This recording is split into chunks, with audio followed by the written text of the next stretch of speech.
The people of Kenya spoke very loudly on the 9th of this month.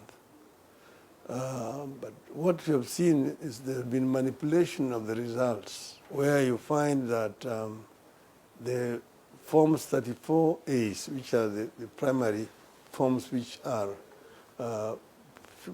filled at the polling station and announced by the presiding officer, which is supposed to be transmitted electronically to the server of the Electoral Commission. We found that somehow these forms were being intercepted by our opponents and were being then altered. And that was eventually being transmitted to the tallying center of the Electoral Commission were different. We've also found areas where what is called Form 34B, which is supposed to be filled at the constituency level, which is a sum total of all that came from different polling stations. These forms are being changed there, and you find that all these 34As, which are supposed to be added to create 44Bs, are in the same handwriting. I mean that one person was in all the various polling stations in the constituency. So there is definitely manipulation, and this is what one of the reasons why we are in court.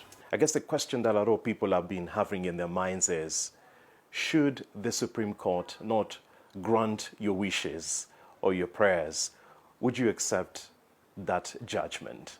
Certainly.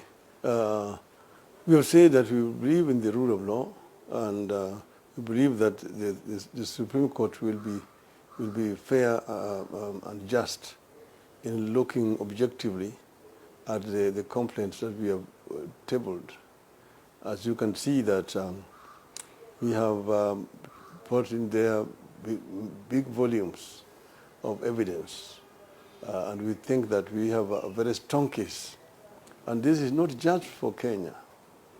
It is for Africa and the world.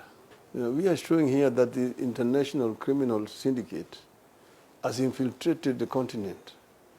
You have heard the stories of these Venezuelans who came here with expired passports, supposedly having been hired by the chairman of the Electoral Commission without the knowledge of other members of the commission. But they are found with very sensitive materials which they did not declare. So this is a very serious matter. And it's not just a serious matter for Kenyans alone. It's for the continent of Africa. And it's a universal crisis that requires a universal response. Should we possibly have a scenario where we have to go for a rerun, would you take part, and what would be your conditions for participating? This time around, one of our prayers to the Supreme Court, they do a retallying and find that we won the elections and declare us the winner.